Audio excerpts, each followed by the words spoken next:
할렐루야. 여러분 굉장히 반갑습니다. 제가 칼빈 대학교에 몸담은 것은 만 23년 됐어요. 24년 차, 내년에 24년 차 갑니다. 그러니까 강산이 2번 변하고 그다음에 4분의 1이 변했습니다. 그러니까 굉장히 오래됐고, 이거는 세 발의 피예요. 제가 칼빈 출신입니다. 예. 저 용산 칼빈 신학교 출신입니다. 26회. 예. 26회면 언제인지 잘 모르시겠지만 그 따질 거 없습니다. 오래됐다 그렇게 생각하시면 됩니다. 예. 그러니까 이게 이제 97년도 우리가 이쪽으로 이사 온 한 2, 3년 지나서 이 길을 다닌 거예요. 23년 동안 다닌 거예요. 그래서 남다르다고 생각을 하고, 오늘 이 칼빈 교회 올 적에 굉장히 설레이더라고요. 무슨 연인을 만나러 가는 것도 아닌데 굉장히 설레이는 마음으로 왔어요. 제가 애지간히 설레이질 않거든요. 근데 설레이는 마음이 들 정도로 그런 마음이 왜 들까 생각을 했더니 23년 동안 다녔는데도 그것은 제 마음이 많이 달라진 것 같다, 이런 생각이 들었어요. 제가 이제 새벽에 보통 3시 50분, 그러니까 늦으면 4시에 기상을 해요. 새벽에 4시에 기상을 해서 1시간 말씀 준비하고 기도하고, 5시에 새벽 기도하고 끝나면 이제 기도하고 학교에 오면 7시 반 정도 됩니다. 7시에서 7시 반. 그렇게 되면 이제 총장실에 들어가서 이제 한 30분 기도해요. 좀 우리 본부장님 일찍 오면 일찍 나오고 기도를 하는데 옛날하고 기도 내용이 달라지고 느낌이 달라고, 감정이 다르더라고요. 어쩔 수 없나 봐요. 이제 학교를 책임을 맡았으니까. 그래서 우리 교수님들은 잘 알아요. 그래서 우리 전임 교수님들이 36분인데 36분 명단을 하나하나 이름을 불러가면서 기도하고, 직원들은 잘 몰라서 제가 요청을 했죠. 이렇게 사진에다가 밑에 이름을 이렇게 해서 명단을 달라고. 그래서 그날부터 제가 아침에 와서 이름 부르면서 이렇게 기도를 해요. 26분이에요, 직원이. 우리 칼빈 캠퍼스 내에 그 교회가 하나밖에 없어요. 그죠? 예. 칼빈 교회 하나밖에 없어요.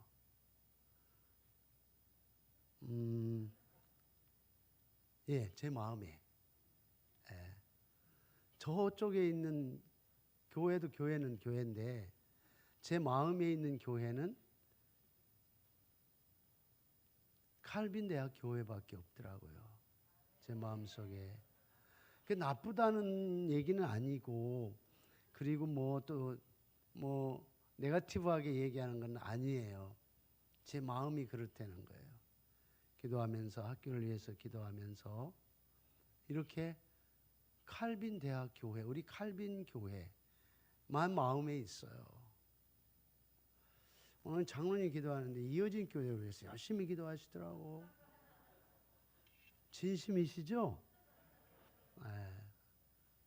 근데 제 마음에는 아직 거기까지 못 갔어요. 그만큼 오래 왔다 갔다 하면서 오늘 내가 칼빈 교회에 초청을 받고 총장이라는 입장에서, 마음에서 학교에 올 때 늘 다닌 교회이고 캠퍼스이기 때문에 정이 있고 낯설지 않고, 또 이렇게 보니까 장로님들 다 낯익은 얼굴이고,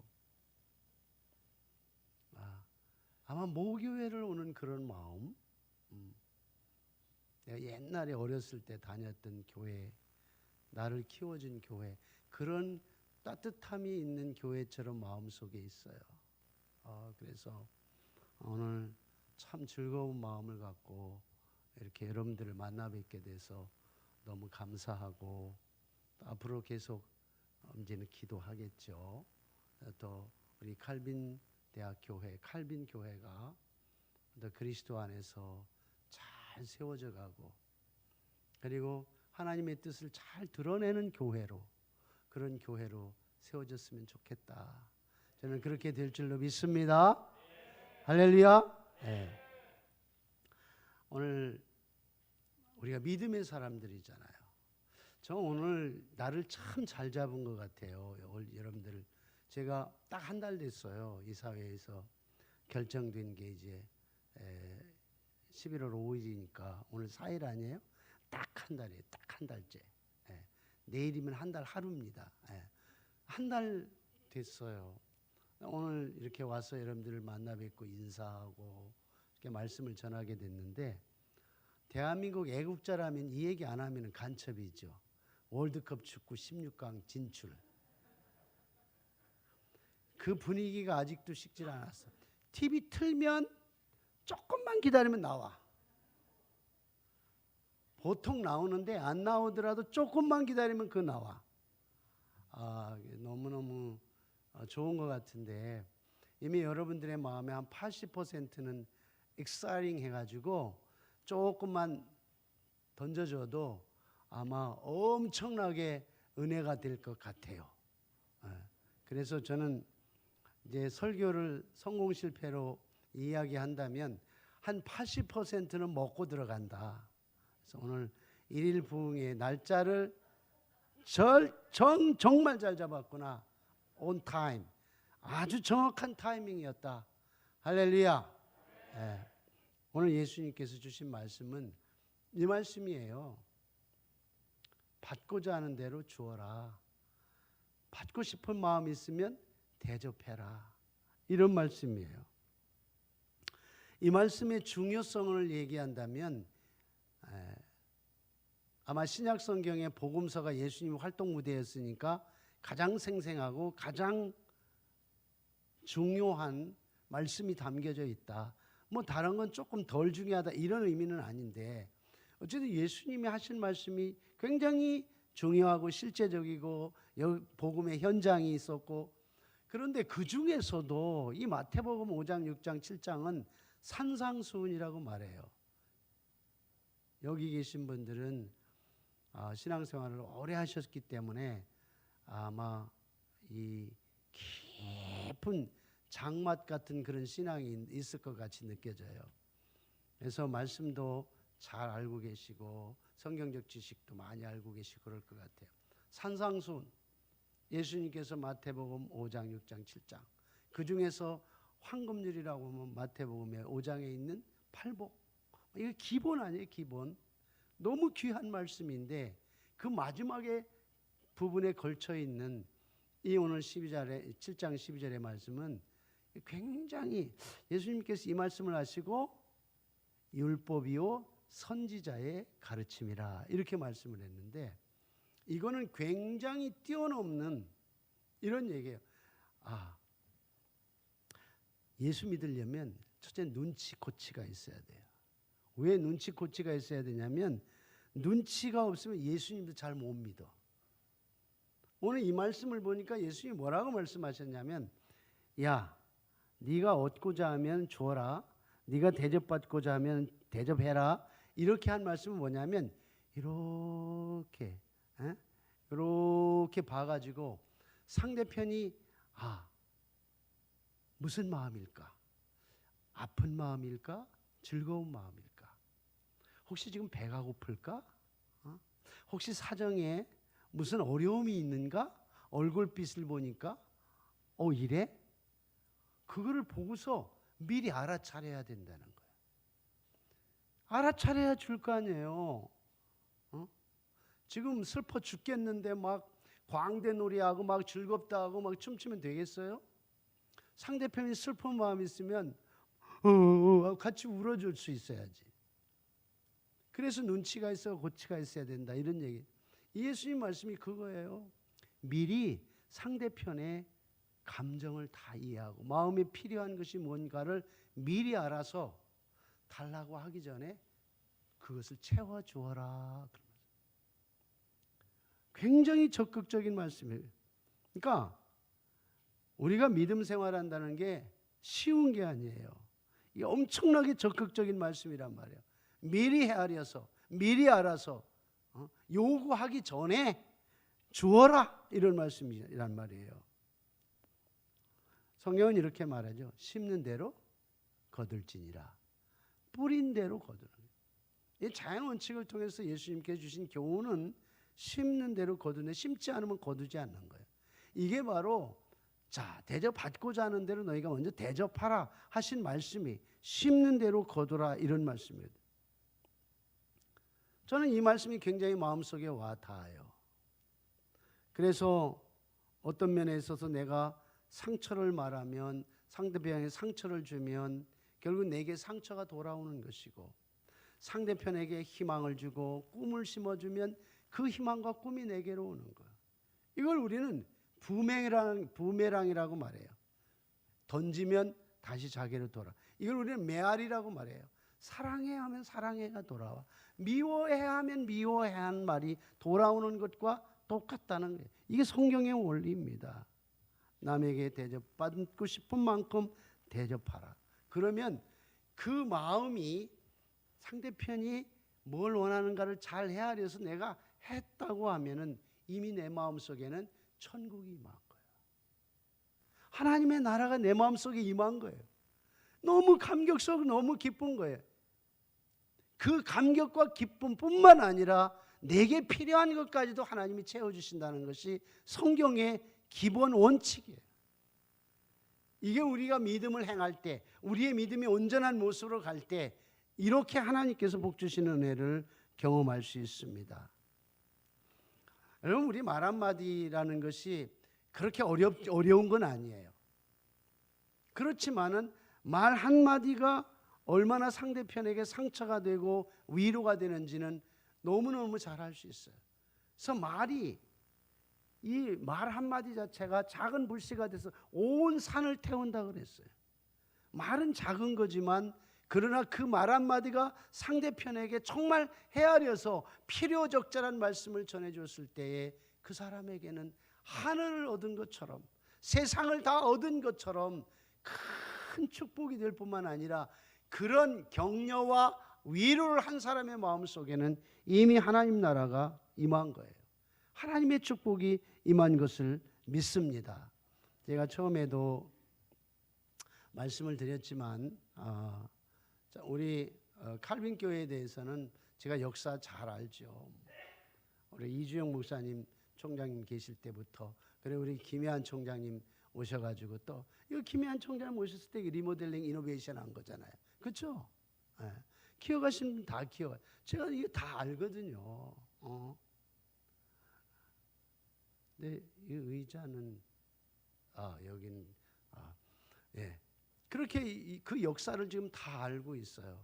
그래서 우리 칼빈 교회가 참 좋은 교회다. 참 좋은 교회라고 생각을 해요.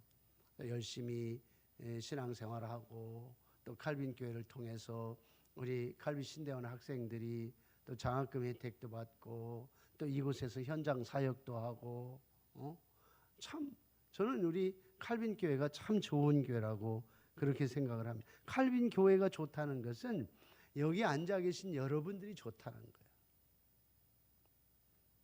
여러분들이 참 저는 귀하다고 생각을 합니다. 여러분들 귀하세요. 아시죠? 네, 옆에 계신 분 한번 이렇게 참 귀하십니다. 한번 해보세요.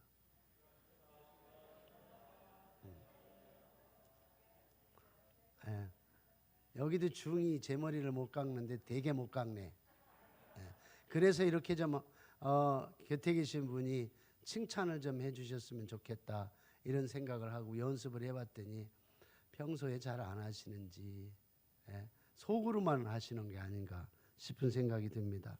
보니까 여기 장로님들도 사회에서 귀한 일들도 하시고 또 큰 이 업적들 공헌들을 이루시고 다 이제 리타이어 하셔서 또 하나님의 영적 군사로서 믿음 생활을 또 잘 하시니까 얼마나 좋아요. 장로님들 보니까 연세가 실제는 굉장히 높으신데 더 젊어 보이시고 예, 아마 신앙생활, 믿음 생활을 잘 하시니까 하나님께서 은혜를 주셔서 그렇지 않나 하는 생각이 듭니다. 서로 잘 격려하고 칭찬하고 축복하면서 이 아름다운 칼빈 교회를 세워나갈 수 있기를 간절히 주님의 이름으로 축복합니다. 우리가 이제 믿음 생활한다는 것, 예수님이 받고자 하는 대로 줘라 하는 것, 이것이 믿음이다라고 말씀을 하셨단 말이에요. 그러니까 사실 우리가 믿음 생활하면서 실제적으로 우리가 믿음의 모습이 뭐냐, 그리고 믿음의 모습을 어떻게 이루어 가느냐라고 할 때는 참 이런 어떤 망설임이나 정확하게 뭘까, 이런 어떤 좀 정확한 답을 내지 못하는 그런 경우가 있어요. 우리가 히브리서 11장에 보면 믿음은 뭐라고 말하면 바라는 것들의 실상이요 보지 못하는 것들의 증거니라 이렇게 말씀했어요. 근데 믿음은 바라지만은 이미 받은 거고 보이지 않는 것지만 손에 잡은 것과 같은 것이 믿음이다 이렇게 말씀을 하고 있어요.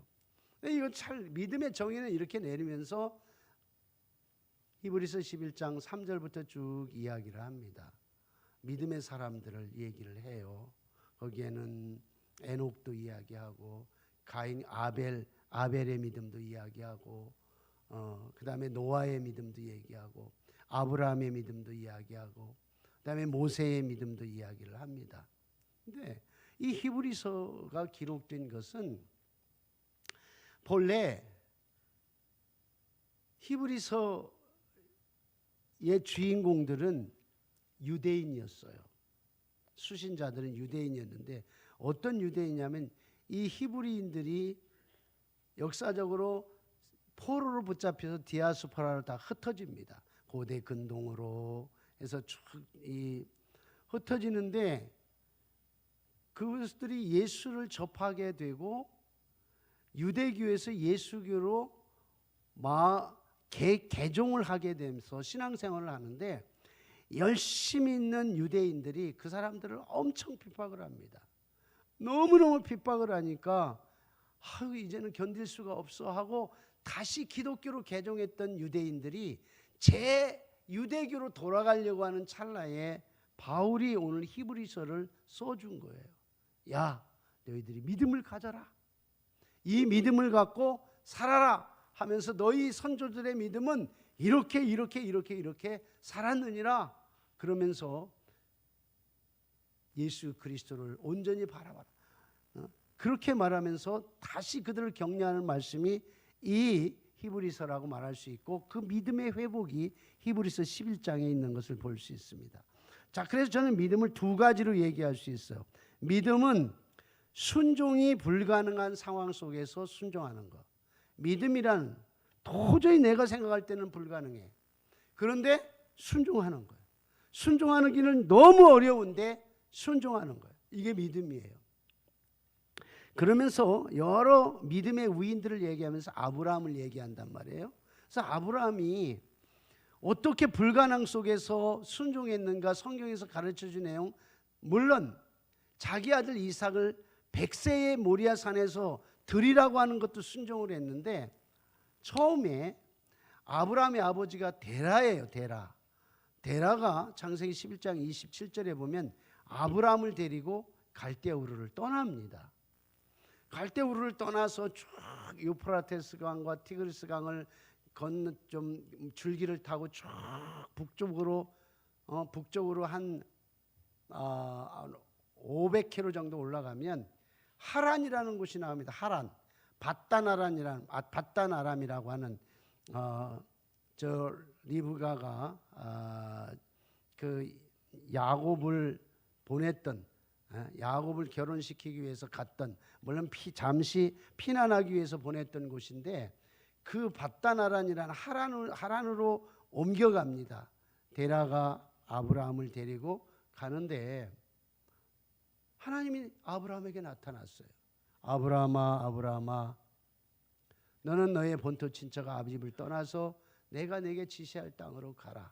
그럼 너를 큰 민족이 되게 하고 믿음의 조상이 되게 하고, 그리고 내가 제2의 에덴 동산 같은 파라다이스, 젖과 꿀이 흐르는 땅을 내게 주리라. 이 약속을 합니다. 이상 중에 나타나서. 그런데 아브라함에게 하나님이 떠나라고 했는데 떠났죠. 떠났는데 떠날 수 있는 상황이 절대 아니었어요. 왜냐하면은 아버지가 있잖아요. 아버지.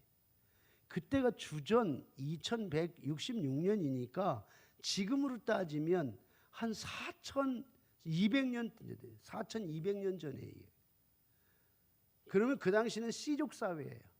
아버지가 계신데 아버지가 어린 아브라함을 데리고 하란에 와서 정착을 했는데 하나님이 나타나서 아브라함에게 너 아버지 떠나서 내가 지시할 땅으로 가라 이렇게 말했는데, 히브리서 11장에 보니까 갈 바를 모르고 아브라함이 떠났더라 그렇게 말했어요. 아브라함이 떠났어요. 이거 불효막심한 놈 아니에요? 어떻게 아버지를 놓고 떠났냐 말이에요. 그 당시는 떠날 수가 없어요. 아버지는 신이에요. 신. 거의 신적 존재였기 때문에 그 당시 문화로 보면 절대 아브라함은 아버지 데라를 떠나면 되지 않아요. 그래서 그 성경이 잘못된 것처럼 생각해서 어떤 사람은 데라가 죽었기 때문에 아브라함이 하란을 떠났을 거다 이렇게 얘기를 하는데, 절대 성경은 그것을 말하지 않아요. 오히려 그렇게 해석하는 것을 염려해서 듬성듬성 하나님께서 알려주신 역사들이 있어요. 창세기 11장 26절에 보면 데라, 아버지 데라가 아브라함을 70세에 낳았어요. 아브라함을. 데라가 70세에 아브라함이 낳은 거예요. 근데 아브라함을 데리고 하란을 딱 갔는데 하나님이 아브라함에게 나타나서 너 여기 떠나라 했을 때가 75세라고 성경에 창세기 12장 7절에 나와 있어요. 아브라함이 75세, 아브라함이 태어날 때 데라가 70세면 145세예요. 그러니까 하란에 지금 있을 때에 데라는 145세고 아브라함은 아버지가 145세일 때 떠나야 돼. 그런데 하나님께서 신비하게 성경을 통해서 가르쳐주는 게 뭐냐면, 데라, 아브라함의 아버지가 몇 살 동안 살았느냐면 데라 하란에서 창세기 11장 32절에 보면 205살을 살고 죽었더라 이렇게 딱 정했어요. 205살. 146세에 하나님이 나타나서 아브라함 떠나라 그랬는데 아버지 데라는 146세에서 60년을 더 살아가지고 205살까지 살았어요. 그러면 아브라함이 하란을 떠날 때 이후에 아버지 데라는 60년을 그곳에서 더 살았다는 얘기인데 이게 불가능한 일이란 말이에요. 그런데 이 이야기를 하는 거예요. 갈 바를 모르지만 아버지가 옆에 있어서 도저히 떠나면 안 되지만 하나님의 말씀을 듣고 아브라함은 떠났더라. 이걸 순종이라고 가르치는 거예요. 아브라함이 고민했을까? 하나님, 이게 무슨 망측스러운 일이에요. 아버지를 내가 모셔야지. 지금은 떠날 수 없는 상황인데 아버지 돌아가신 다음에 내가 떠나든지 말든지 해야 될 거 아니겠습니까? 라고 하나님 말씀하신 건 내가 잠시 불순종할 테니까 양해해 주세요. 이렇게 고민과 갈등이 엄청 많았을 것 같다는 생각을 해볼 수 있어요. 안 그렇겠어요? 그런데 히브리서 11장은 아브라함이 떠났더라 이렇게 말해요. 이게 순종이에요. 이걸 우리는 믿음이라고 말하는 거예요. 여러분, 오늘 하나님께서 우리에게 믿음은 이런 것이다. 도저히 이해할 수 없는 그런 상황 속에서 이해를 따지는 게 아니라 우리의 경험과 논리와 이성을 가지고 결정하는 게 아니라 믿을 수 없는 상황을 믿는 것이 믿음이다 이렇게 말해요. 여러분, 우리는 그런 믿음을 가지고 가는 거예요. 우리 주변 환경과 여건보다도 훨씬 더 하나님의 말씀을 순종하고 따라가는 것이 오늘 우리가 이 시대에 살아가야 할 믿음이라고 저는 믿습니다.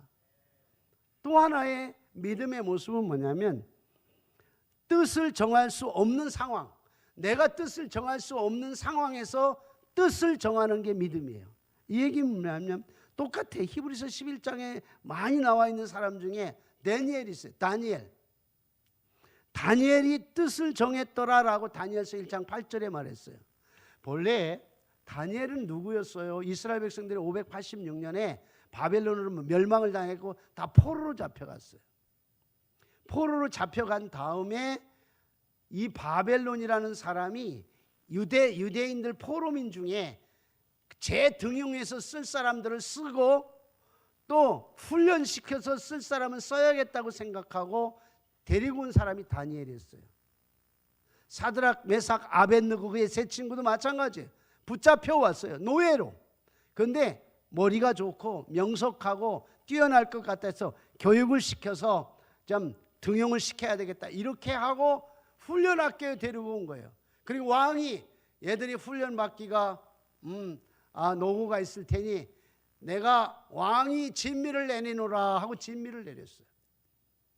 왕의 진미를 받아야 되는 것이 다니엘 노예 입장에서는 당연한 것이었어요.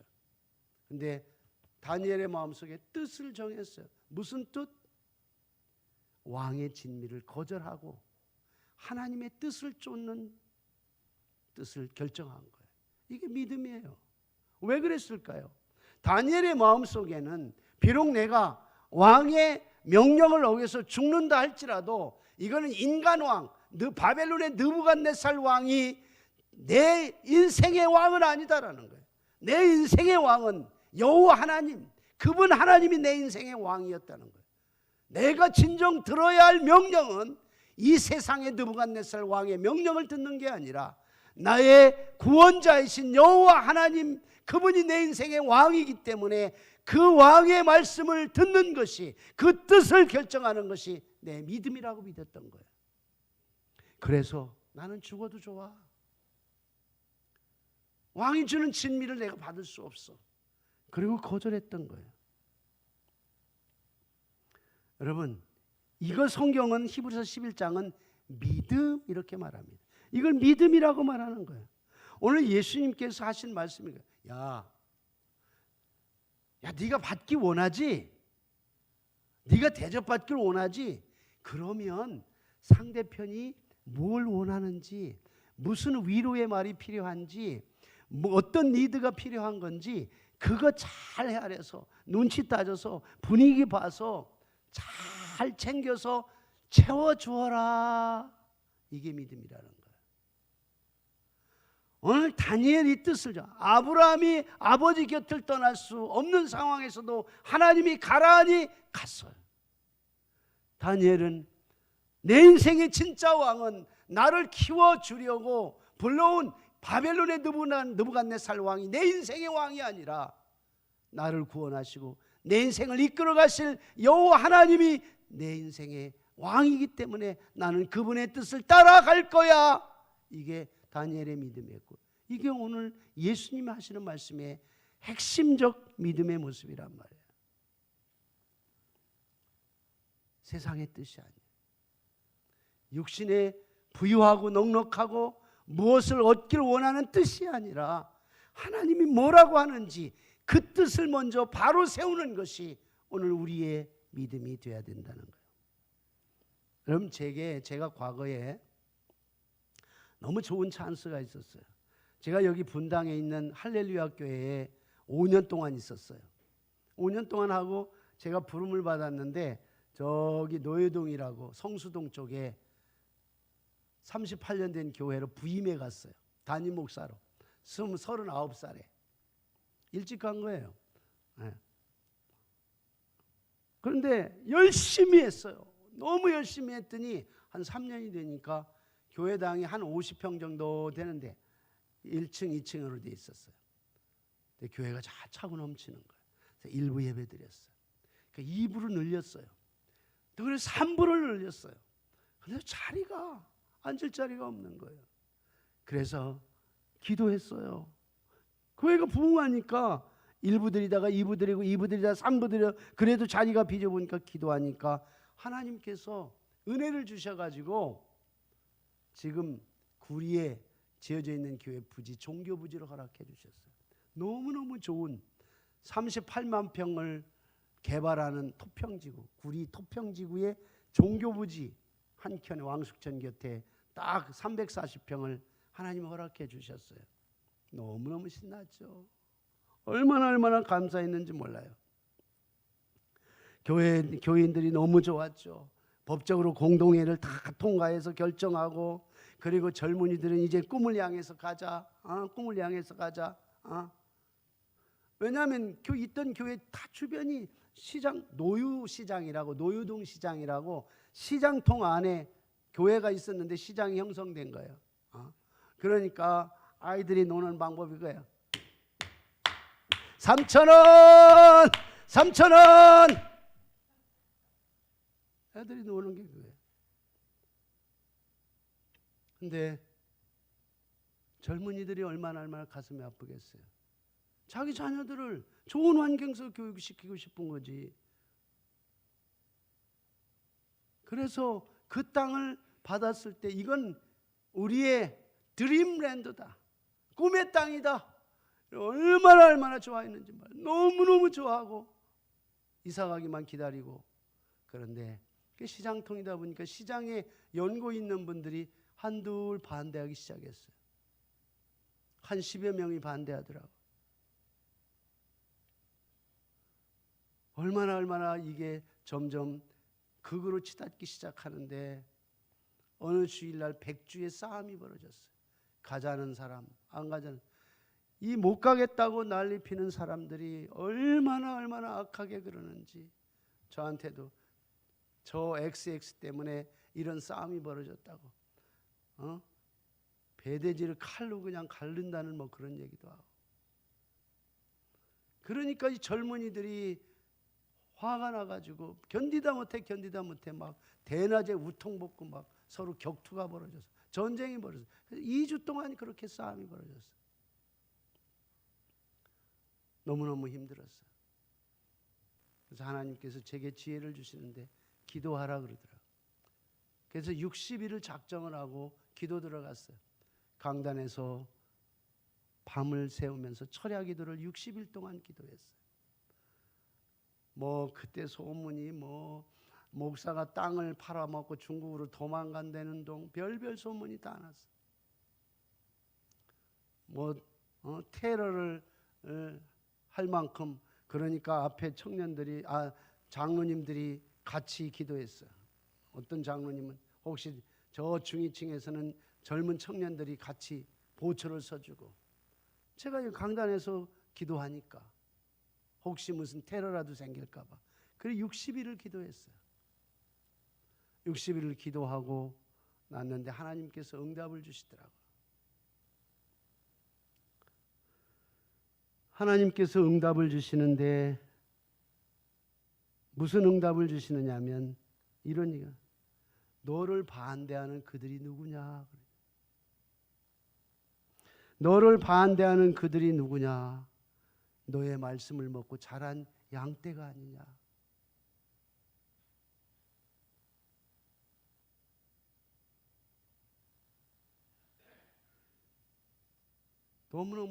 너무너무 어이가 없었어요. 너무너무 실망이 컸어요. 젊은 목사가 열심히 해서 교회를 채우고 1부, 2부, 3부 그래도 안 돼서 뭐 시온의 대로가 열리는 것처럼 그 38만 평 그 개발한 한켠 종교 부지를 주셨는데 이건 뭡니까 하나님?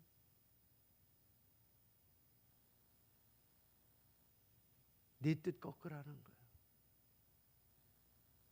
교회 이전하지 말라는 거예요. 네가 키우고 양육했던 양들이 아니냐? 그런 마음의 음성이 들렸어요. 너무나도 어려운 결정에 도저히 순종하고 싶지 않았고 순종할 수도 없었습니다. 하나님 어떻게 이 자리까지 왔는데요? 이 코앞에서 문 앞에서 이걸 어떻게 포기하라고요? 포기할 수 없어요 하나님.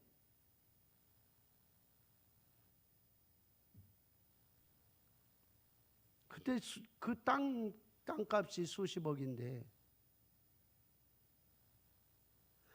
그걸 다 알겠는데 어느 토요일 날이었어요. 주일 준비하는 토요일이었어요.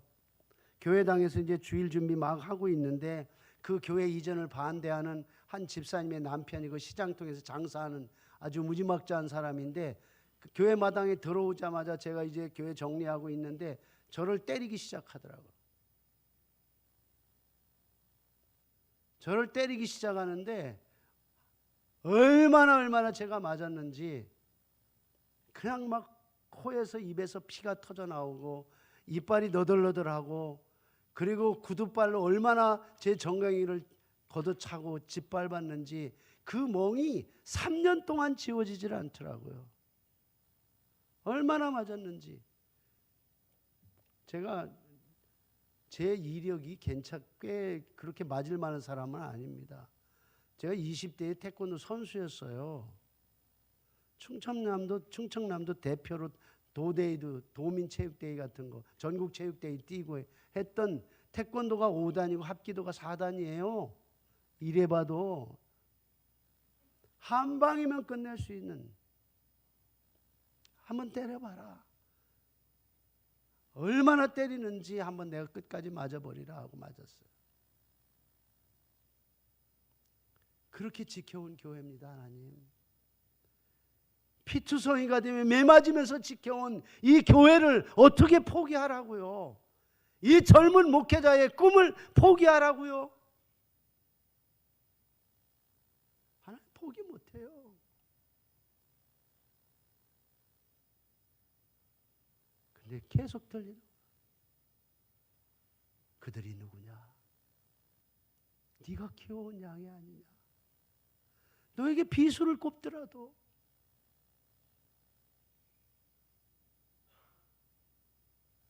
제가 아무리 앙탈을 부리고 아무리 못하겠다고 성을 쳤지만 이미 제 마음에 결정된 거 아니에요. 그때가 11월 말이었어요. 12월 셋째 주쯤에 정책당에 가서 연말 정책당에 장로님들 모시고 기도원으로 갔어요. 그때는 기도원에 가가지고 장로님들에게 선언을 했어요. 장로님들 그동안 저를 도와주시고 협력해 주셔서 너무너무 감사했어요. 그렇지만은 교회 이전은 중단합니다. 깜짝 놀랐죠. 한 분의 장로님은 참 훌륭하신 장로님이에요. 아주 훌륭하시고 참 명석하시고 천재로 불릴 정도로 뛰어나신 분인데 제 설교를 7년 전 거까지 기억하신다는 분이에요. 제가 그렇게 얼마나 힘들었겠어요? 7년 내 설교치를 다 기억하신다니까. 우리 장로님들 잘 잊어버리세요. 잊어버리는 게 은혜입니다. 그 장로님은 자기 평생에 아름답게 교회 한번 짓고 죽는 게 꿈이라고 그랬어요. 근데 그렇게 포기한다고 하니까 얼마나 허망했겠어요. 그리고 교인들에게 선포했어요. 크리스마스 전쯤 됐어요. 일주일이 지났어요. 하나님이 더 놀라운 일을 보여주시네요. 반대하던 열몇 명이 그래도 한 3개월 동안 싸우면서 헌금을 안 하고 모아뒀던 돈을 가지고 한 100m 되는 지하의 방에 새를 얻어서 교회를 차렸어요. 그래서 싹 빠져나갔어요. 그냥 뭐 덩어리가 빠져나가듯이 싹 빠져나갔어요. 왜 빠져나갔냐고 그러니까 자기들이 교회 이전에서 못 가겠다고 앙탈 부리고 목사 욕하고 배로 뭐 칼로 찔러서 어떻게 하겠다고 욕을 했는데 이제는 두려워서 다닐 수가 없더래요. 대낮에 뭐 그냥 맑은 하늘에 벼락이 떨어질 것 같아가지고 두려워서 못 살겠더래요. 그래서 그냥 보따리 싹 가버렸어요. 가자는 젊은이들 남았어요. 꿈이 있는 사람들 남았어요. 그러니까 쉽게 교회 이전하고 딱 7개월 만에 교회를 지금 건평 1000평 되는 그 교회를 딱 7개월 만에 짓고 1년 만에 1000명이 오더라고요. 하나님이 뜻을 맞추니까 내가 계획했던 것보다도 훨씬 탁월하게 하나님이 역사를 하시더라는 거예요. 여러분, 하나님은 왜 그러셨을까요? 하나님 왜 그러셨을까? 가만히 생각해 봤어요. 그건 그거예요.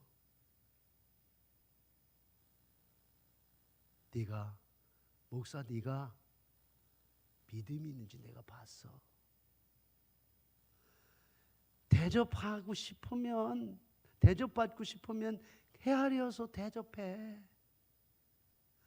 네가 얻고 싶으면 뭐가 필요한지 채워봐. 이게 믿음이잖아. 네가 그런 믿음이 있는지 내가 테스트 해봤어. 네가 믿음이 있는지 테스트 해봤어. 이게 하나님께서 하신 말씀이라고 저는 믿어요. 참 제 생에 이런 하나님께서 주신 은혜들이 있지만 참 수많은 스토리들이 있습니다. 하나님이 역사하셔서 하나님이 이끄셨던 사역들. 저는 돌아보면 참 믿음 생활은 쉽지 않다.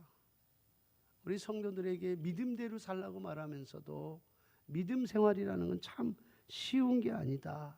저는 그런 생각을 해봐요. 목사에게도 믿음이 있는지 순간순간 하나님 테스트하고 네 뜻이 중요한지 하나님 뜻이 중요한지 순간순간 어떻게 결정하는지 하나님 보고 계시다는 거예요. 그리고 하나님이 준비하셔서 하나님의 역사를 이루어 가시는 거예요. 그리고 고백하기를 하나님이 하셨습니다. 나는 포기했더니 하나님이 하셨습니다. 이 얘기를 하나님이 듣고 싶어 하시는 거예요.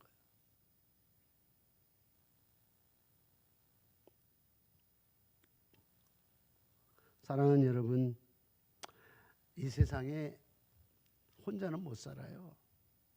절대 혼자는 못 삽니다. 독불장군이 없다고 하잖아요. 특별히 교회 공동체는 더불어 사는 거예요. 함께 사는 거예요. 그래서 예수님이 하신 이 산상수훈의 다양한 핵심들 중에서 오늘 네가 원하면, 네가 받길 원하면 네가 줘. 네가 대접받기를 원하면 네가 대접해. 이렇게 말씀하신 거예요. 이거 같이 가자. 함께 가자는 거예요.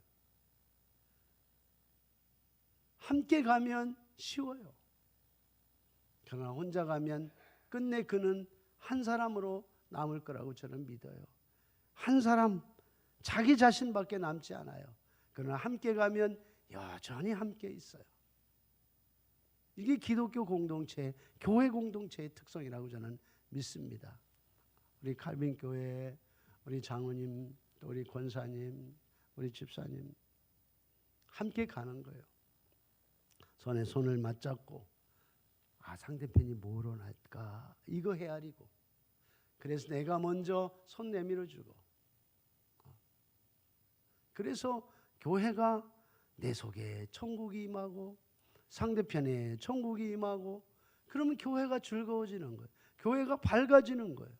그리고 교회를 오고 싶어 하는 것이고 하나님의 축복이 머물기 때문이라고 저는 믿습니다. 여러분, 함께 공유하면서 성도들이 서로 더불더불하면서 함께 가는 거예요. 믿음의 교회 공동체는 천국 공동체 아닙니까? 이웃과 함께 가족처럼 가는 거예요. 친구처럼 가는 거예요. 그러면 천국의 삶이 됩니다. 저는 그런 오늘도 찬송을 불렀지만, 너는 시냇가에 심은 나무라, 하나님의 사랑 안에 믿음 뿌리 내리고 주의 뜻대로 주의 뜻대로 항상 삽시다. 할렐루야, 할렐루야. 예. 여러분 올해 다 지나갔어요. 그렇죠? 이제 3주밖에 안 남았어요. 왜 이렇게 시간이 빨리 가는지 모르겠어요. 왜 이렇게 시간이 빨리 가는지. 그래도 기쁨도 함께 나누고 슬픔도 함께 나누면 우리가 서로 다 힘이 되고 능력이 됩니다. 여러분 1년 살면서 혹시 섭섭한 거 있으세요? 아유 우리 막 그냥 권사님 때문에 섭섭해 죽겠어. 아유 집사님 때문에 섭섭해 죽겠어. 이런 거 있으면 다 풀어야 돼. 풉시다. 오늘 부흥회니까. 네. 한번 따라하세요. 풀자. 풀자. 다 풀자. 마음에 다 푸는 거야. 상처도 내려놓고 아픔도 내려놓고 섭섭한 마귀도 내려놓고 다 내려놓고 이제 하나님이 새롭게 주시는 새해를 맞을 준비를 해야죠. 저는 우리 칼빈 교회가 그런 은혜가 있어서 마지막 때 참 잘했어. 너 주워놓고는 대접 받고 싶으면 대접하라고 해서 너 대접했지?